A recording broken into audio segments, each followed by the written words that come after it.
Greetings, you curious, you courageous Herle Burly-ites. We're recording this one on Sunday, June the 15th, mid-afternoon, parallel timing with the start of the highly freighted G7 Leaders Summit in Kananaskis, Alberta. Here to talk with me about what we might expect from the meeting is Jason Kenney, making his second appearance here on the pod. I mean, who among you Herle Burly-ites doesn't know Mr. Kenney, the 18th Premier of Alberta, former leader of the United Conservative Party, and the last leader of the Alberta PC Party? More relevant for this conversation, perhaps, MP for the Reform Party and Canadian Alliance and multi-portfolio cabinet minister for Prime Minister Harper's Conservatives from 2006 to 2015, including being Minister of Defence. Today, he's a senior advisor at Bennett Jones. So today, I want to talk about the G7. Is it still a functional group? What's the thinking behind all the people who've been invited, and maybe particularly Modi? And what the meeting can hope to accomplish. In this circumstance, with Trump at the table and a lot of conflicting agendas going around. And then we'll move on to the new government's agenda. Conservative Party's a little quiet about it. Maybe Jason has some thoughts on how it's going about building nation-building projects, how it's forging national consensus, and Canada's fiscal situation, particularly in light of the recent defense commitments, enhanced defense commitments. So, Jason, it's Sunday. You just got back from Houston. It's really generous of you to carve out an hour for our listeners today. Thank you. Thank you very much. Great to be back, Dave. Now, I presume that you were too busy last night in Houston, whatever you were doing, to catch the oil really blow one. Yeah, I was kind of following it on Twitter from 30,000 feet a little bit. But you know what? They took it to Game 7 last time against the same team and took it down to the third period. So I'm expecting the same. A comeback. We saw it last year. The Edmonton team is if anything, stronger, with the possible exception of Zach Hyman being on, off because of injury. But yeah, it was a tough night. But there's one thing I know about this Oilers team. They are super mature. I've gotten to know two or three of the players a little bit, and these are, I think back to the myth of the glory days of the Oilers back in, the Messier and Gretzky in the 80s. Those were young guys who partied a lot. This is a totally different team. These guys are very mature, grounded, and so I don't think a bad couple of nights is going to get in their head. So still counting on to bring it home. So you're betting on Game 7. There will be a Game 7. There was last time. There's no reason they shouldn't be able to bring it home this time. All right, cool. So listen, you had an opportunity to be at the inside of a Canadian government and around foreign affairs issues, multiculturalism, and immigration to Canada and defense policy, etc. All those things are going to be big at the G7 today. But my first question to you is about the G7 as an organization. 20 years ago, my boss, Paul Martin, invented something called the G2, or helped invent something called the G20, because already he felt, there's too many global interests that aren't represented at the G7. Pretty hard to come to an agreement about anything impactful in the world that doesn't include China, for example, or doesn't include India, or doesn't include the BRIC countries. So, but here we are with the G7, and 25 years later, and is it a useful organization in your view? Well, it sure is for Canada. Let's face it. When it started in the mid-'70s, we were the seventh largest economy, and we just made the cut. We've been lucky to be there ever since, to be honest, because if you look at us now, in terms of our GDP and the both absolute or relative size of our defense expenditure, we don't meet an objective cut. So I think the fact that this continues as the ultra top level platform for major economies around the world, and we continue to be there, be able to chair it every 7 years, have an impact on the agenda, is very meaningful for Canada. And every now and then we do play a critical role. I remember being on the plane headed to Stephen Harper's first G8, as it then was, in St. Petersburg. Because Russia was in then, right? That's right. And in fact, Putin was hosting it in June of 2006. Israel had just launched its attack against Hezbollah at that point, following Hezbollah provocations. And right off the bat, Prime Minister Harper played an important important role in getting us. I remember the French, Chirac wanted to put all the weight on Israel for this conflict, and Prime Minister Harper played a critical role in his very first G8 as a rookie leader in getting a much more balanced statement. He later played a critical role in turfing Putin from the G8, refocusing it down to the G7 following the invasion of Crimea. So, I mean, those are just two of many examples of where Canada has played a role. I mean, on the other side of this, we had the blow up in Charlevoix under Prime Minister Trudeau. Can't blame him entirely. Obviously, President Trump was uh, brought his own brand of unpredictability to that show. But Yeah. the point is, we're very fortunate to have it. We're chairing it now, and we should maximize the value of it. So I don't buy all these people saying, our friend Andrew Coyne and others saying that we should disinvite the president of the United States and we should make the prime minister of India a persona non grata. Look, we are a mid-sized power whose relative size economically is shrinking. We got to maximize whatever platform we have for the Canadian to advance Canadian interests. Right. So you've been to these things. How do they work? Like there's a lot of people who are there's more people here than just the seven leaders of the G7. Our prime minister's invited a ton of people to come to the thing. So are there just like a lot of bilateral meetings going on all the time? And the actual seven people sitting in a room is a small part of the time, or what actually goes on at these meetings? Yeah, well, you're correct. Because they've really sort of the chairs have tended to add on. So what it was strictly G7, then G8, now G7 has it's now become G7 plus. So Hmm. you typically have a meeting, 3 or 4 hours with the G7 heads of government, and they'll have a dinner. And now you have the second day, which brings in the other leaders. On the margins, there's lots of bilats where all the different countries are trying to schedule time, especially with the President of the United States and the key leaders. As chair, obviously, Mr. Carney will get his first dibs on the bilats with all those other leaders, and that's great as well for advancing Canadian interests. So, yeah, the notion that this is like a long, in-depth 2 or 3 day intense discussion between the top seven leaders. It just doesn't work that way. They might spend altogether about a few hours together in a room. And back in the day, the focus for the officials was on trying to pre-negotiate a communique that would address the thematic or priority issues at the back end. But I think they realized, especially with Trump and all of the big issues that are just so dynamic right now, they can't do that. So my understanding is they're going to try to get some consensus statements out on 2 or 3 issues. But I think their approach for the organizers has been a lot more flexible, not knowing what the Americans are going to do or say. Right. And there may not be one we all agree on this worldview statement at the end of it. Right. And usually those things are so banal that they're meaningless anyway because you just paper over the differences. I mean, I've been at premiers meetings where people, I think, waste a huge amount of time, trying to edit by committee these stupid communiques that are really not very meaningful. The meaningful part of this is the relationship building. And it's them being in a room together, getting to know each other, a little bit of social time. It's great if spouses can attend, and there can be that personal track as well, and hopefully doing it in a somewhat relaxed setting. And you put all that together, and hopefully you get out of this a bit of a secret sauce, where these are people who have at some rapport, if not trust, at least some rapport. We're expediting nation building projects. That's a quote and the optimistic path forward from last week's First Ministers meeting held by Prime Minister Carney to quickly build infrastructure that makes Canada the strongest economy in the G7, a climate for investment if I've ever heard one.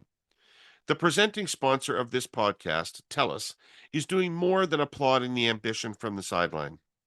They're bellying up to the investment bar with a rather astounding $70 billion in network infrastructure and operations, all of it committed over the next 5 years. Their goal is only this: the transformation of our country's digital landscape, to nation build, as it were, a more connected, innovative, and competitive Canada. Over the next few weeks here in this space, I'm going to dive into the whole story in some detail. how Telus is building cutting-edge new infrastructure from coast to coast, how they're fostering innovation and leadership in artificial intelligence, championing sustainability, and breaking down outdated barriers to competition to lower prices for customers. Whether you're a tech nerd, a business leader, a politico, or simply an engaged, proud Canadian, this is the story of how one homegrown company is choosing to co-sign onto our country's potential to the tune of $70 billion. And if you think all of that is somehow unremarkable, because all telcos in Canada must be lining up to invest in nation building like Telus, think again. Some of the other Canadian telecom companies have cut their Canadian capital expenditures in favor of U.S. market expansion. So I guess you could say they're building, but it's happening mainly in another nation. Spicy, and more to come on all of this next week. So, in addition to those relationships, does Canada have any strategic objective for this meeting? Like, what should Canada want to emerge from this? Well, for Prime Minister Carney, he's got a lot of balls in the air. I think honestly, for him politically, first of all, this is his chance to shine. He was hired because he has this resume as this kind of globally respected leader in finance and the economy, who's kind of played right adjacent to sort of the G7 stage in the past amongst central bankers and so on. So I think this is his chance to demonstrate that he can run a complex meeting of people with hugely divergent interests like this at a time of unpredictability with the Trump factor, and at the same time has to prove to Canadians when he's going to have a bailout with Trump that he's continuing to contain that relationship and avoid it from spinning out of control with yet more threats and tariffs, and hopefully advance what we all hear are these super secret negotiations going on bilaterally. I think if I were Prime Minister Carney, I think one mistake he may be making domestically is elevating expectations to an unattainable level. If I were the Canadian team, I would be trying to basically position this meeting as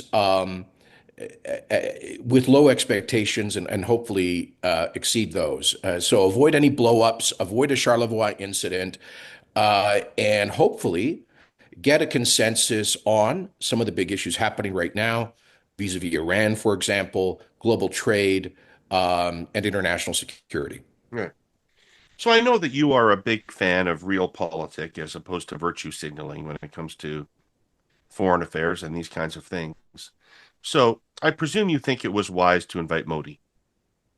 Yeah, actually, Dave, I'm not sure I would be described fairly as a realist, hardcore realist in foreign policy. You may remember, kind of one of the original China hawks in Ottawa. And I was widely blamed by the foreign policy establishment at DFA Global Affairs and the Tom Taquinos of the world and the business community for having disrupted, being primarily responsible in the Harper government for driving human rights up the agenda.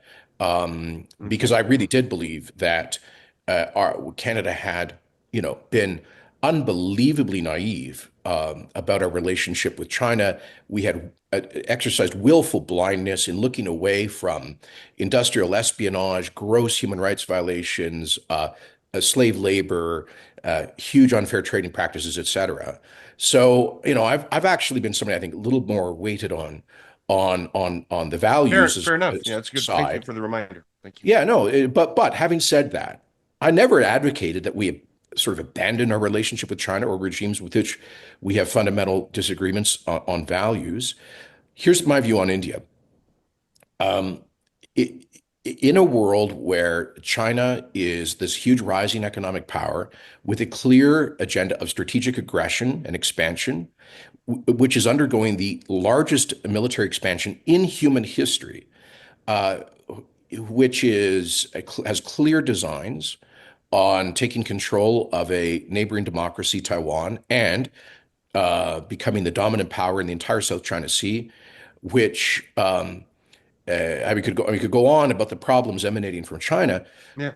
In that world, it seems to me we need counterpoints, and one mega counterpoint is the largest population country in the world, which also happens to be a Commonwealth, common law, English speaking, pluralistic democracy, India. It is not perfect, uh, but it is a country which is with the fastest growing economy in the world. If they continue on the current track of economic reform, driven by demographic growth, I believe they will emerge as a top three economy in the next 10 to 20 years.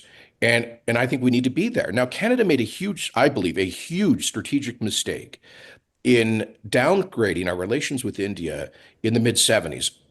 We had sold them CANDU reactor technology. Yeah. Some of that technology was used in their weaponization program so that they would have strategic defense. By the way, for me, I don't blame India in wanting to have strategic nuclear defense against a neighbor in the neighborhood with China and Pakistan. I don't blame them for that, but Canada did.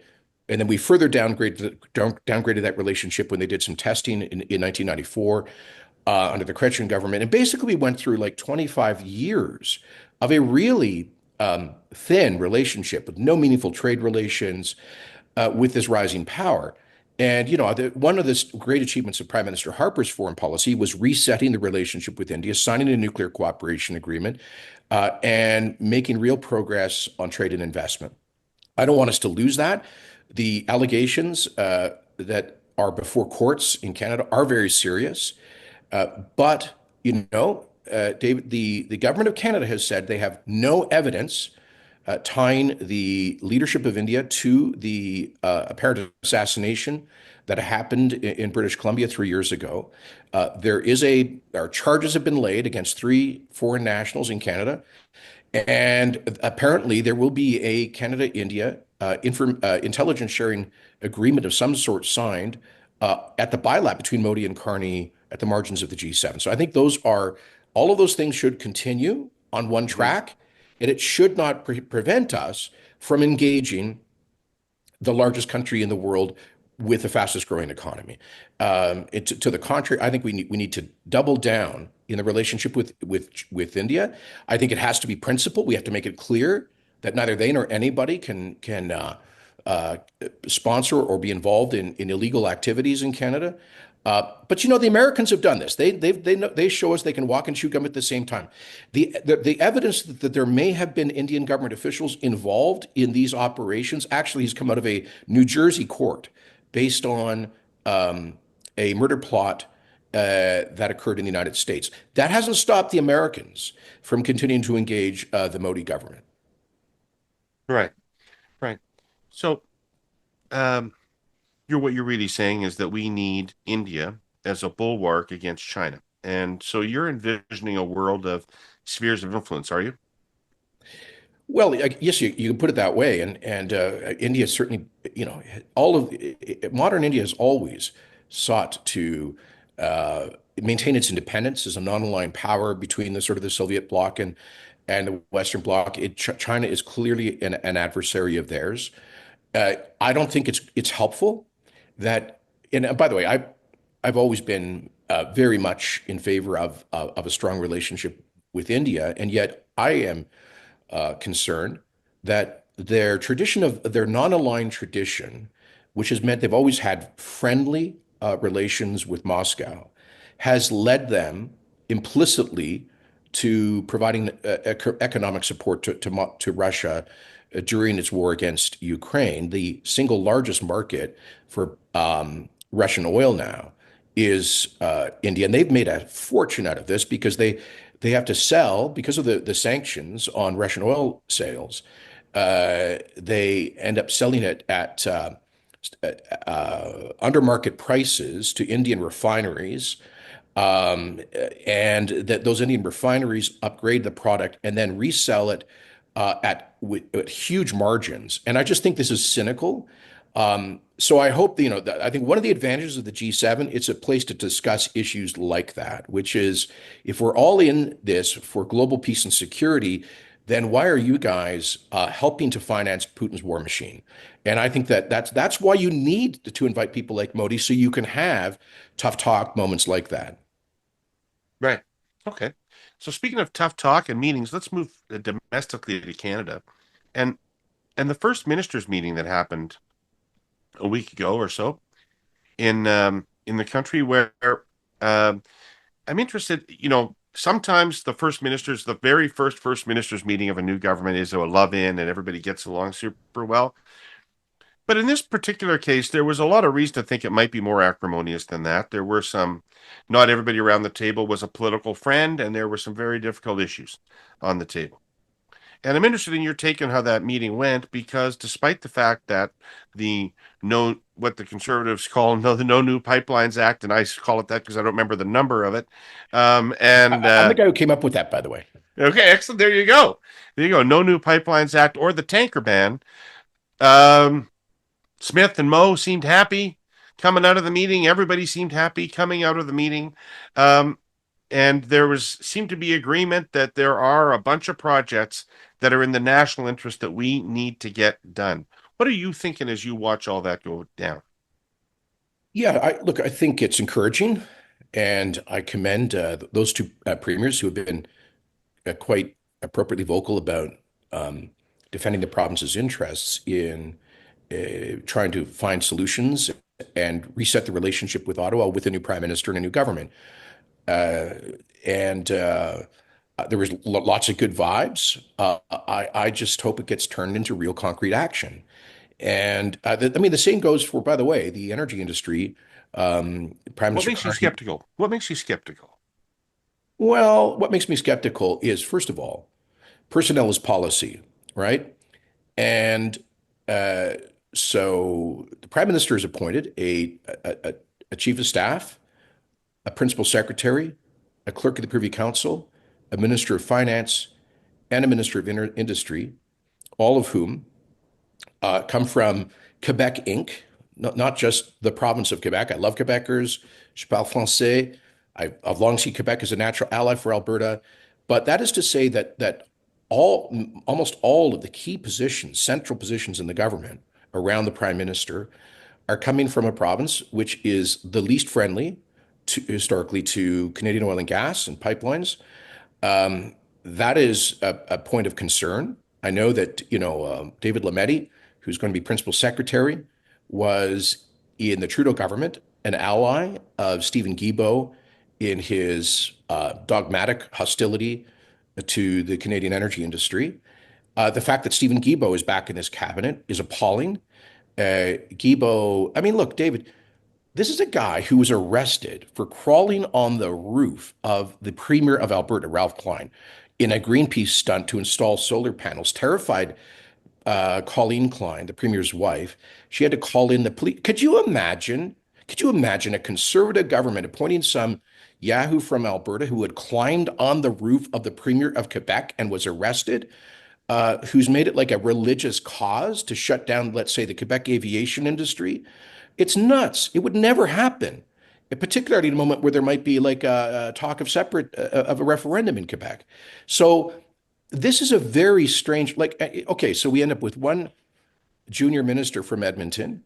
Understandable. There's only two, but there's a very competent MP from Calgary who could be in cabinet. Senator Freelander, who you know very well, could have been appointed leader of the government in the Senate. Like, there's other ways you could show some regional balance.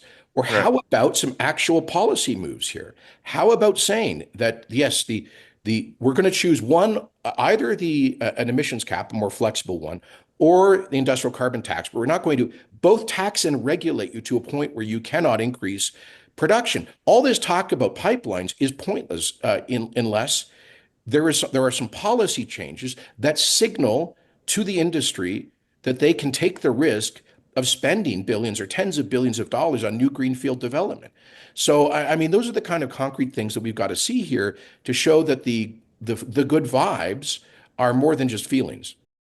So a penguin is sitting on a train. Conductor says, "Good morning, stranger. Ticket, please."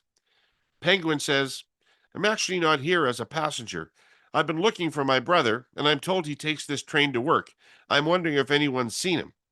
Conductor says, "Well, I don't know. What's he look like?" Bada boom. That was a dad joke in honor of Father's Day, suggested by our sponsor, CN. A dad joke is defined as inoffensive and generally delivered in a sincere attempt at humor, knowing it will provoke groans. Dad jokes often rely heavily on puns, or, end with the conductor asking the penguin to describe his brother. Anyway, CN seems really fond of dad jokes. Don't ask me why. The folks there just seem to have a one track mind. Maybe they just want to let off some steam. But look, I don't want to get off on the wrong track. Politics is the third rail on this podcast, and I can't deny that a little humor in these spots is probably just the ticket. I should have a paper bag over my head. I feel like the unknown comic here. I've got a million of them. Oh, wait, that conductor asking for the ticket in the penguin joke? I mean, you got to hand it to him. Okay, okay, we're almost at the end of the line. Just one more. A grasshopper boards a train. Bartender in the bar car says, "Hey, we have a drink named after you." Grasshopper says, "You have a drink named Rupert?" I'm out of control. I promise I'll never try this again. Wait, wait, a carpenter says to his assistant, "That's my step ladder." I never knew my real ladder. Okay, so I'm out of train puns. Happy Father's Day, dads from CN. Help me with this thing. The industrial price on carbon, it doesn't seem to me like that can go anywhere because Carney still wants a big focus on carbon capture and storage. And there is no argument for carbon capture and storage if you don't have a price on carbon, is there? You're probably right about that. And the industry, certainly the major producers, have never been opposed to an industrial price on emissions. In fact, as Premier, I brought in a revised version of something Alberta's Mhm. had since Ralph Klein. By the way, the guy who Stephen Guilbeault was protesting, Ralph Klein, was the Premier who brought in the first carbon price of any subnational jurisdiction in North America. So Alberta's had one for literally 20 years. Hmm. And we've been voluntarily in an agreement that I got with the feds on a major emitters compliance agreement that we would track their price. But if that price keeps going up and up and up, we're talking like 170, well, who knows, $250 a ton. And no other jurisdictions do this. We're not just saying to oil and gas, but to fertilizers, the construction industry, to all of these industries that we are going to impose on them costs that none of our competitors have. Let me give you an example of how this works. BC Ferries just announced last week that they're going to buy a bunch of ships from subsidized Chinese state-owned enterprise shipyards, Right. and that no Canadians bid on it. Well, you're never going to have a viable a competitive Canadian shipbuilding industry if they have to buy steel that has massive carbon taxes on it. And then the ship production also is carbon taxed But at come on, some everybody in the huge level. world buys their ships from China. They're way cheaper than anybody else. Nobody has a shipbuilding industry anymore. Well, that's partly because And Canada, it's not the carbon tax that Canada doesn't have shipbuilding. my point is it creates yet another competitive disadvantage. And so if they just keep raising it infinitely, which seems to Right. be the Prime Minister's plan, um, uh, for trade exposed industries, it's a huge disadvantage. But look, here's the point.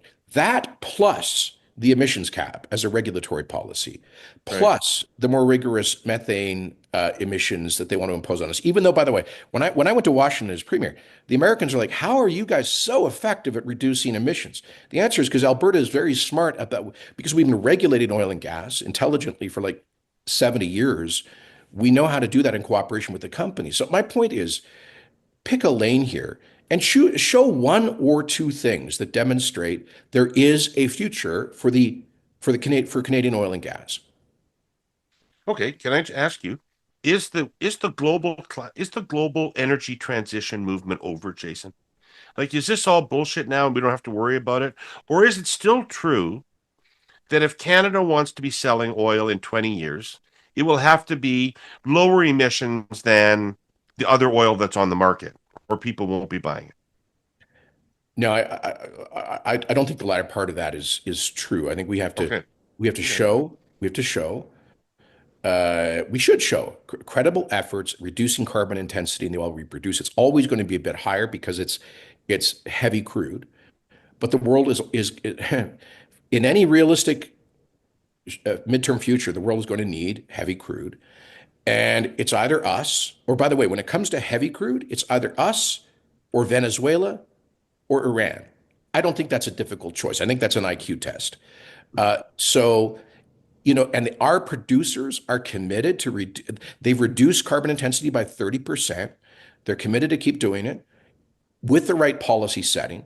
They're not going to lay out $30 billion to do carbon sequestration and tens of billions more to do small modular reactors in the future. If there is no future for them, if Right. they can't make a profit on new production.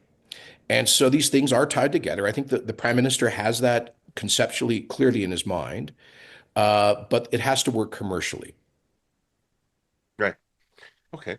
What do you think the chances are of getting a pipeline? Like I had the Premier of Alberta on the show. She was gracious to give me her time, and she made it pretty clear that what it boils down to for her, she's interested in a lot of different things, but she wants a pipeline to the West Coast. She wants another pipeline to the West Coast. Prince Rupert is what it sounded like to me that she wants. Listen, you've been Premier and you have a lot of relationships since then. What do you think the chances are of getting BC's approval to do that? Well, under this government, under the EB government, it's going to be difficult. By the way, if I could just say, I found it astonishing that at probably the most important First Ministers meeting since the patriation of the Constitution in the early 1980s, Premier Eby decided to wander around outside the country. Literally the day of that First Ministers meeting, he posted a video boasting about British Columbia potato chips at a convenience store in Tokyo. Like, Yeah, talk about missing the moment. must not have Now, wanted to be there. he then said, and one of the things I find, you asked about why I might be pessimistic about the high expectations the prime minister has set, Yeah. is initially it was all build, baby, build, energy superpower, transformation of the Canadian economy, oil and gas pipelines. And last week, he said that BC or Quebec could have a veto over oil or gas pipelines. Well, this is, by the way, I remember Liberal prime ministers like Pierre Trudeau saying that their job was not to be head waiters to the province. I remember a Liberal prime minister, Justin Trudeau, who actively, vigorously asserted federal paramountcy under the Constitution when on interprovincial infrastructure like pipelines.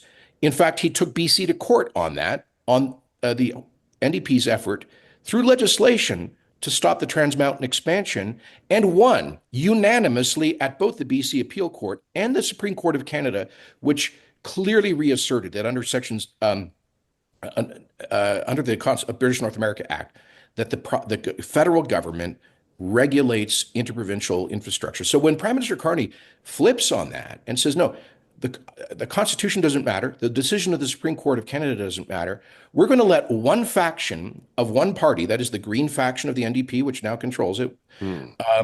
to disrupt national unity on a national project to advance national prosperity at a time of crisis and challenge, that is really strange. I'll just say that.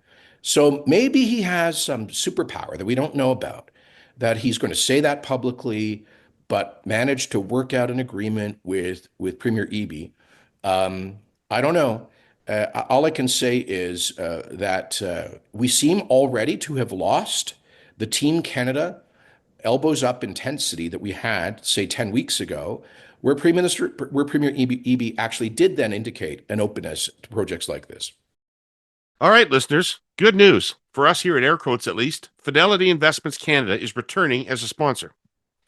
Because Fidelity cares about public policy and believes the Herle Burly is a place where important discussions are happening about Canada's future and everyone's financial well-being. And thank you for that vote of confidence, Fidelity. Over the next little while, we're going to share research about finances and investing that can help listeners with their financial futures.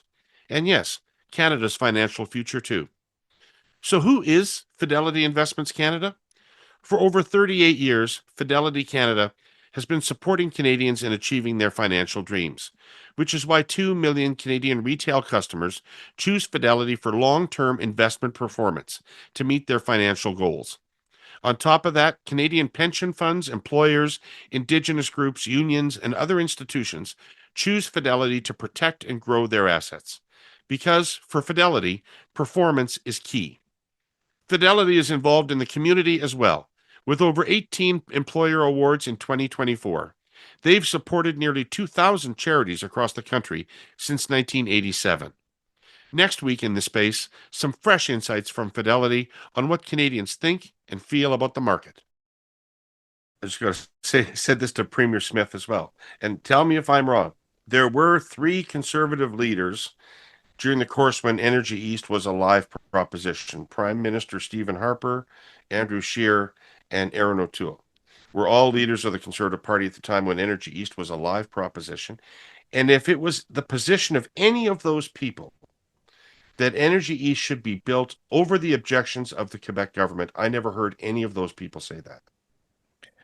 I think I'm sorry, David. I think they did, at least implicitly. Now, in the case of Prime Minister Harper, we were in office, and he was always clear to us as ministers that it would be if there was an application before the regulator, then the National Energy Board, we couldn't get out ahead of that.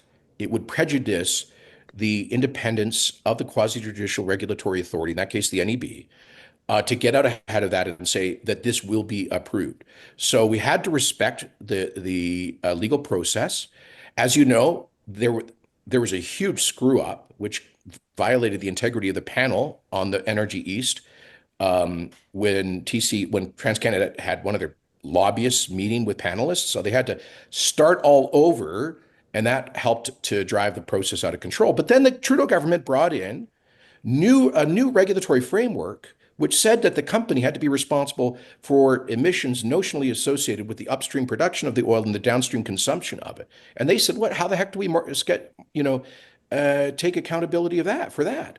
By the way, OPEC tankers that come into the east coast of Canada, they're not scored, they're not regulated based on the upstream emissions for the production of the oil in Algeria or the downstream emissions for its consumption in Montreal. So Right. that made no sense. I disagree with your take on that.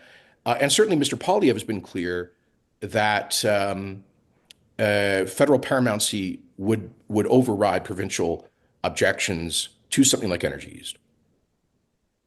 Okay. I don't know. I think I'll believe that when I see it. But Quebec seems a little bit more open to the Yeah.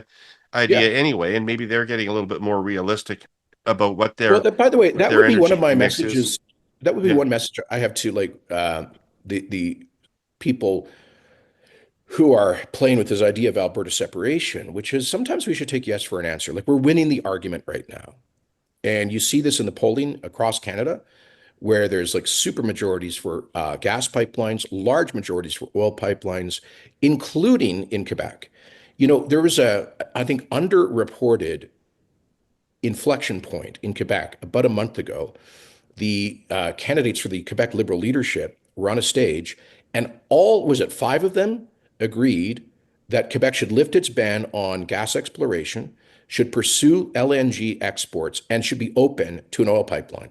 So, by the way, the Quebec Liberal Party, like 3 or 4 years ago, had really turned to like a none of the above approach. Now they realize that with the huge demands of the electrification of the economy, and add to that artificial intelligence, et cetera, and the difficulty in building major hydro projects that they are going to need to take an all of the above energy strategy. So you've got even Quebec elites But following the they had been public. pushed back at that point. They'd been pushed back into the downtown of Montreal as a Yeah, political base. And now with Legault's problems, they see an opportunity to win the province again. yeah, and part of that has to be like a moderate party that's pro-growth and believes in affordable energy Yeah. while maintaining their environmental commitments. Without being unbalanced in that respect. If it's a Stephen Guilbeault Liberal Party, I don't. This is why I don't understand why he's in the federal cabinet. People say the prime minister owes him something. Owes him what? All the ministers in that government owe Carney for pulling it out of the fire for the Liberal Party. And by the way, Mr. Guilbeault is not a Liberal Party guy. He doesn't come to this with a organizational base in the party. Calls himself a socialist, and his provincial. I bet you any money he votes for Quebec Solidaire provincially. So what's wrong with the guy being in the cabinet? He is an avowed environmentalist. He is the icon of environmentalism in Quebec. He's very well known in Quebec. And Carney apparently has him buying into a energy superpower agenda in which develops Canada's resources. Why wouldn't you want the leading environmentalist in Quebec explaining to Quebecers why we're building a pipeline? Uh, he hasn't bought in. The day after he was appointed Minister of Heritage, he comes out and says there's going to be no oil and gas pipelines. And by the way, TMX is empty, which is not true. And there's no commercial case, and it's not going to happen. Stay in your lane. By the way, if Right. I was No, I Tim don't disagree Hodgson, with that. I don't disagree with that at all, but right. He's still he around. is going. Look, there is one reason People that used yeah, to talk about how he would quit. I used to hear Chantal Hébert say, if they touch that consumer carbon price, Guilbeault will quit on them. Right? I don't think so. Right? yeah, Right? but look, he's willing to make lots of compromises because he has a seat at the table. He exercised that seat with great effect under the Trudeau government, and I think he wants to maintain that. He calls himself a socialist. In any normal world, he'd be a member of the Green Party, or as I say, Quebec Solidaire. And this is, I just think that a voice like that at a time like this, around the federal cabinet table, I hearken back to the days You of know, if the the Jean Conservatives Chrétien ever government. win 50 seats in Quebec, you're going to meet people like him. Sure. And he can have a wonderful role in the backbench, Right. uh, making making his point on Wednesday morning in caucus. And there's no shortage of competent MPs from Quebec. But listen, I hearken back to the Liberal cabinets of like Jean Chrétien with your friend Paul Martin, Sure. Brian Tobin, Doug Young, your friend Ralph Goodale, Anne McClellan, Roy McLaren, who moved the Liberal Party from protectionism to free trade, at John Manley. These were grown-ups who understood that you can't spend as a government You didn't without list creating everybody in the wealth. government. Lloyd Axworthy was in that government. Well, listen, the lineup was such, and Chrétien's realism was such, that that government was primarily responsible for the fact that Canada went from 2 million barrels a day of oil production Mm-hmm. 15 years ago, Mm-hmm. 20 years ago, to 5 million barrels a day now, because they approved all of the major oil sands projects and incented those things through an accelerated capital cost allowance, while signing Kyoto, by the way, in 1997. So I'm just saying, I think that's what Canadians thought they were electing with Mark Carney. Right. Right. Um, okay. Before we wrap up, I want to talk about defense.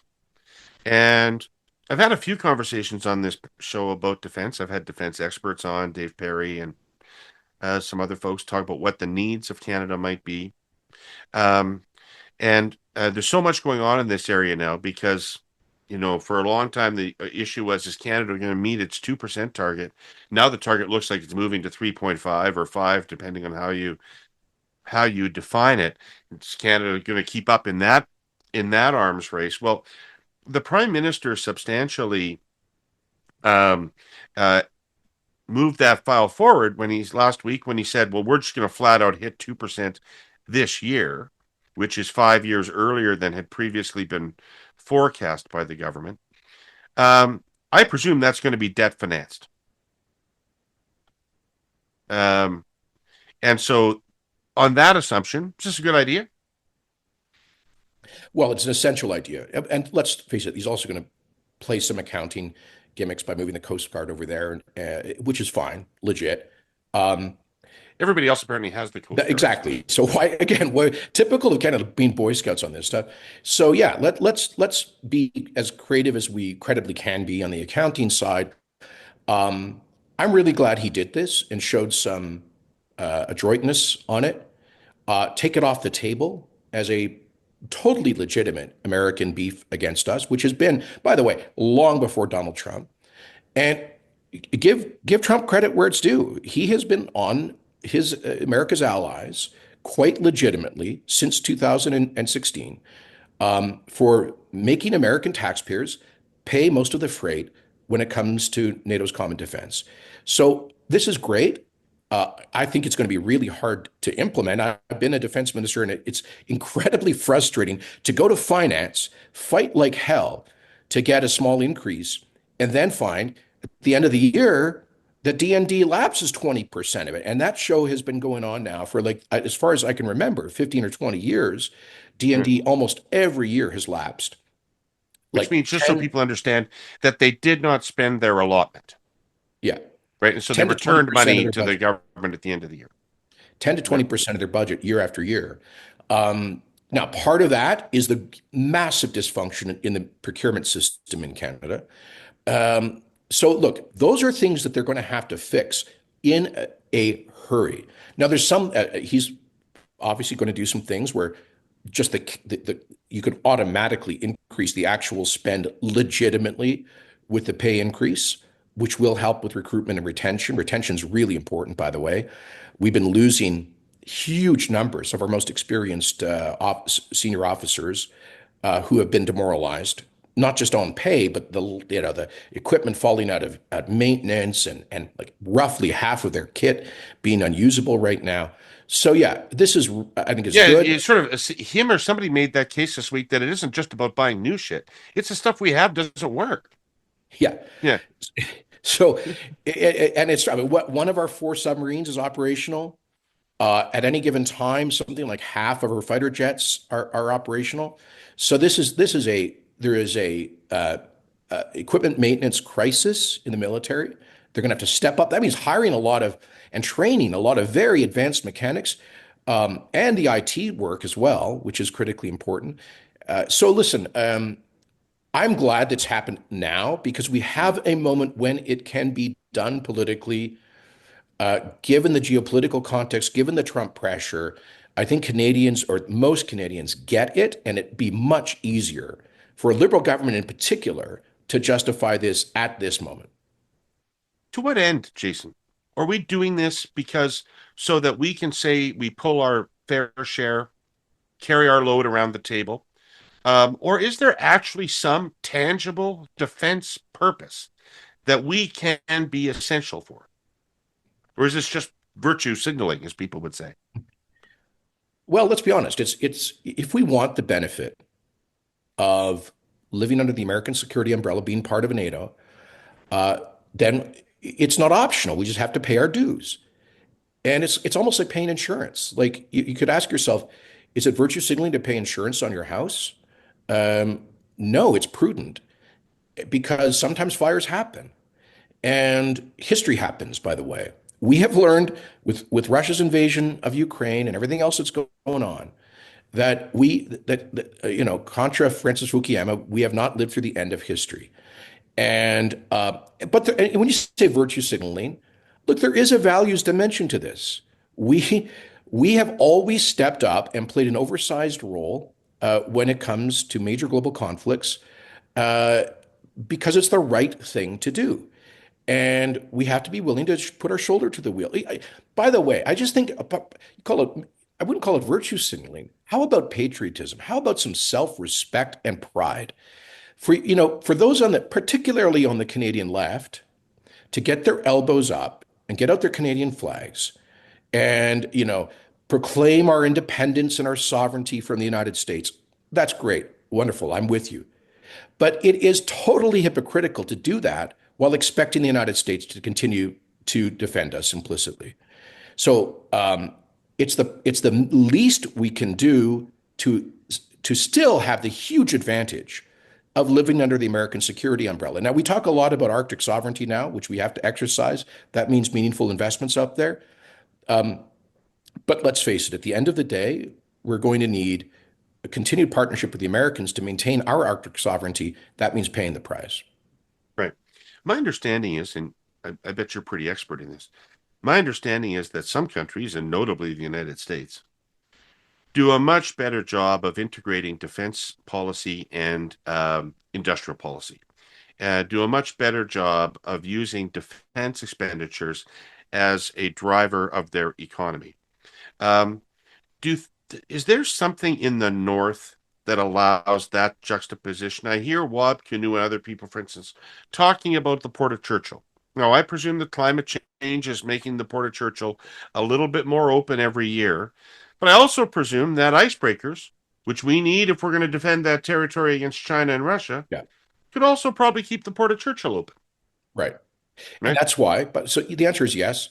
But we're never going to have to quote Dwight Eisenhower, Eisenhower, the military industrial complex of the United States has because of the scale of their military investments, out of which have come things like the World Wide Web, the internet. Like Yeah. those are emanations of their huge investments, their trillions of dollars of investment in a military technology. We're never going to operate at that scale.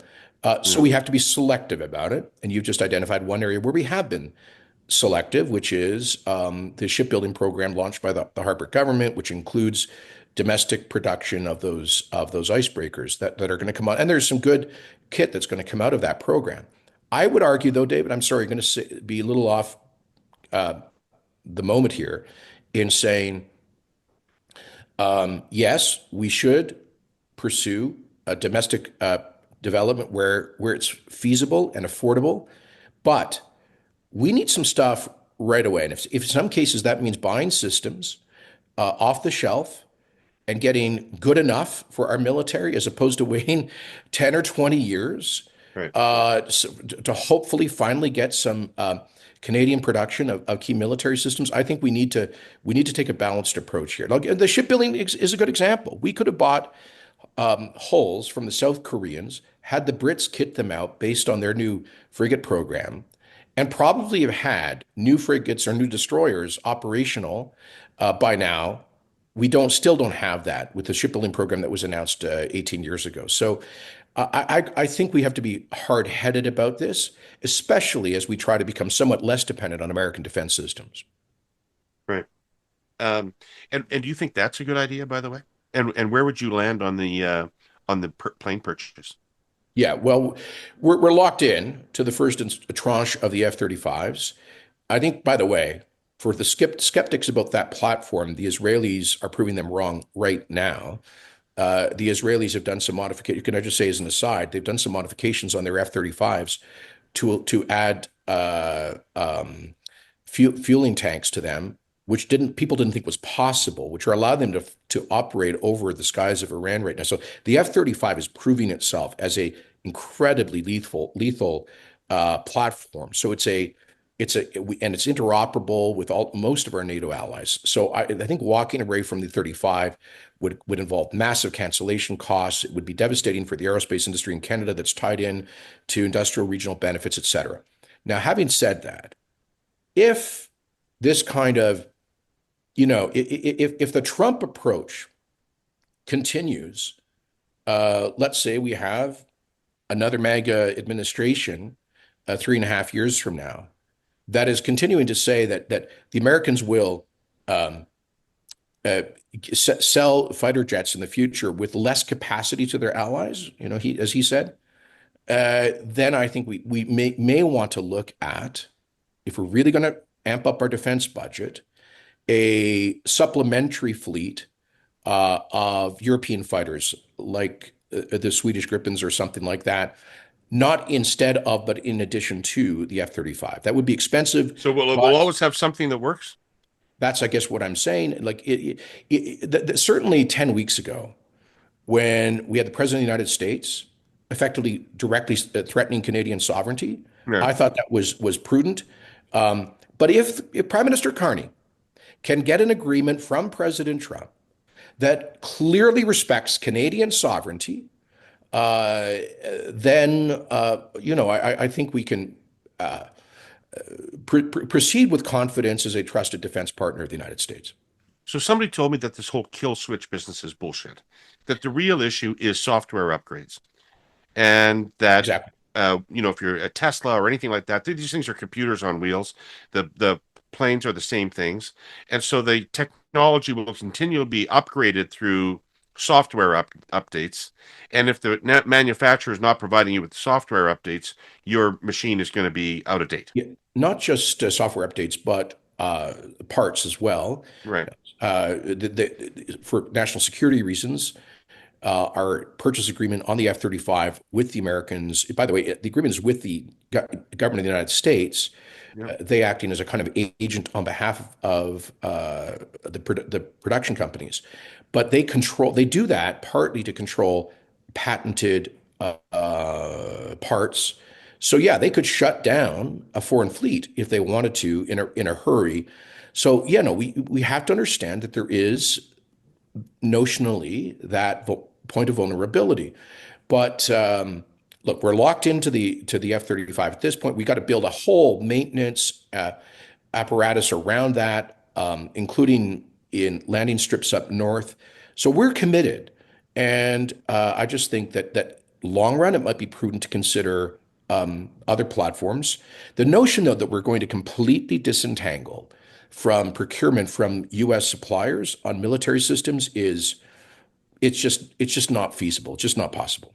Right. Right. Hey, listen, it was fun. I just want to let you go. It's a Sunday afternoon and it's beautiful outside, and so this was a great conversation. I learned a lot from you, as I always do. Thank you for doing it. Thanks a lot, Dave. Yeah. All right, thank you, Herle Burly-ites out there who watch or listen to the show. I want to thank our sponsors, presenting sponsor, Telus, our sponsors, CN and Fidelity Canada, and of course, former Premier, the Honourable Jason Kenney, for being here and sharing his thoughts with us. Really informed, really thoughtful guy. Thanks for being here. Always good to talk to you. Learn from him every time.